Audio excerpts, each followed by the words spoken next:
ایک انٹرسٹنگ سوال کیا ہے، برداشت اور بے غیرتی میں کیا فرق ہوتا ہے؟ دوسرا انہوں نے کہا ہے کہ بہادری اور بے وقوفی میں کیا فرق ہوتا ہے؟ پہلی چیز انہوں نے جو کہی ہے کہ بے غیرتی اور برداشت کرنے میں کیا فرق ہے، اس کے حوالے سے یہ پہلے سمجھنا چاہیے کہ بے غیرتی کیا ہوتی ہے۔ بے غیرتی دراصل بے حسی کا نام ہے جو ہم ان مسائل کے حوالے سے رکھتے ہیں جو غیرت سے متعلق ہیں۔ ان میں اگر کوئی شخص بے حس ہے تو اس کو بے غیرت کہتے ہیں۔ غیرت کیا چیز ہوتی ہے؟ اس کو اگر دیکھا جائے تو وہ یہ ہے کہ انسان کی اپنی انا، اس کا وقار، اس کی شخصیت جن چیزوں پر سٹینڈ کرتی ہے، ان چیزوں کو اگر کوئی زک پہنچائے تو انسان میں غصہ آتا ہے، شدید غصہ آتا ہے، اس کو غیرت کہتے ہیں۔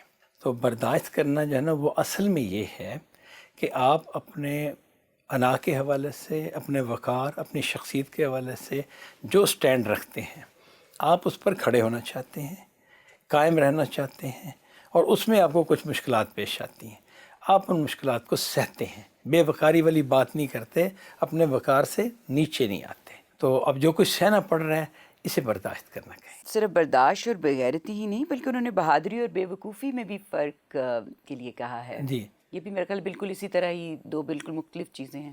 ہاں، یہ بظاہر لگتا ہے کہ بہادری میں بھی آدمی ایک بڑا سٹیپ لیتا ہے، وہ سٹیپ بعض کا بیوقوفی کہلاتا ہے کہ بھئی حماقت ہے، کیوں کیا تم نے؟